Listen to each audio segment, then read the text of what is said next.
जो महिलाएं इसमें लापरवाही करेगी ना, अगर लापरवाही कर दी तो डिलीवरी होने के बाद अगले 6 से 7 साल तक उसको कमर दर्द प्रॉपर रहेगा। 6 साल पूरा हुआ नहीं कि एगो और हो जाएगा। दुनिया में कोई बीमारी नहीं हो सकती है, बायोलॉजी ने ऐसा सिस्टम सेट किया है। इसलिए देखिएगा, गर्भवती महिलाओं को कहा जाता है काम भारी मत करिए। तो डायफ्राम, गर्भवती महिलाओं में डायफ्राम एक्टिव नहीं हो पाता है, क्योंकि गर्भवती महिलाओं में जगह नहीं बचता है कि डायफ्राम ऊपर नीचे करे। तो फिर वो सांस कैसे लेंगी? रिप्स से सांस लेती है। डायफ्राम किस पे जोर लगा देता है? रिप्स पे जोर लगाएगा डायफ्राम, तो रिप्स पचकेगा तो इसको क्या करेगा? बाहर सांस निकलेगा। यही रीजन है कि यदि कोई गर्भवती महिला फिसल के गिर गई और उसका रिप्स टूट गया तो एग्जैक्ट वैसे ही है जैसे डायफ्राम टूट गया। इसलिए देखिएगा, गर्भवती महिलाओं को कहा जाता है काम भारी मत करिए। तो उसको 2 रीजन, एक भारी चीज नहीं उठाना है, दूसरा चोट लगने से बचना है। लेकिन ये नहीं है कि उसको दुगुना खाना है, ऐसा कुछ नहीं है। न्यूट्रिशंस खाना है, दुगुना नहीं खाना है, समझेगा? क्योंकि बच्चे में जो भोजन पहुंचाता है प्लेसेंटा, अब प्लेसेंटा को कोई मतलब नहीं है आप दाल भात चोखा खाएं या नहीं खाएं। वो कहता है पहले भोजन पच जाए, इसमें से बढ़िया चीज निकाल देंगे। तो जितना बढ़िया चीज है,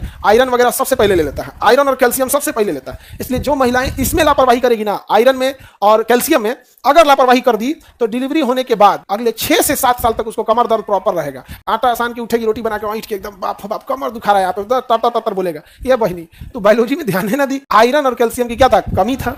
अब उसको पूरे नहीं किए तो क्या करिएगा? और 6 साल तक उसको क्या रहेगा? कमर दर्द। 6 साल पूरा हुआ नहीं कि एगो और हो जाएगा। नहीं जान गया। और अगर लड़का नहीं हुआ, 2 लड़की हुई तो तीसरा का तो फिक्स है।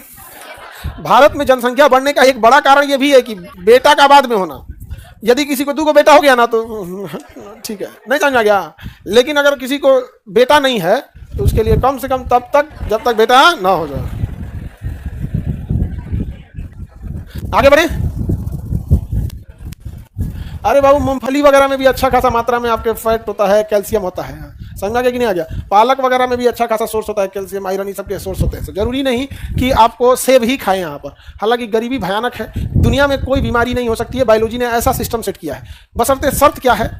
तो जितने प्रकार के फल का सीजन है और जितने प्रकार की सब्जियों का सीजन है, यदि उसका लोग बढ़ चढ़ कर सेवन करें तो दिक्कत नहीं होगा और किसी एक चीज पे डिपेंडेंट न रहे।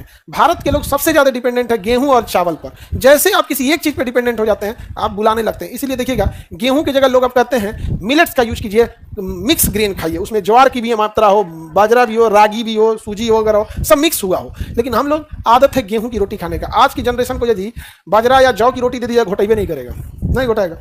तो उसमें मिक्स होना चाहिए। आप उसमें थोड़ा सा बेसन मिक्स हो जाए। यहाँ पे गेहूं का अब एकदम में बाजरे पे चलिएगा, अब तो नहीं ना खा पाएंगे हम लोग, खुदे ना खा पाए। नहीं, बाकी मिक्स खाना चाहिए। हम तो गेहूं खाते हैं। देखो, जो रूल जो होना चाहिए वो हम आपको बता रहे हैं।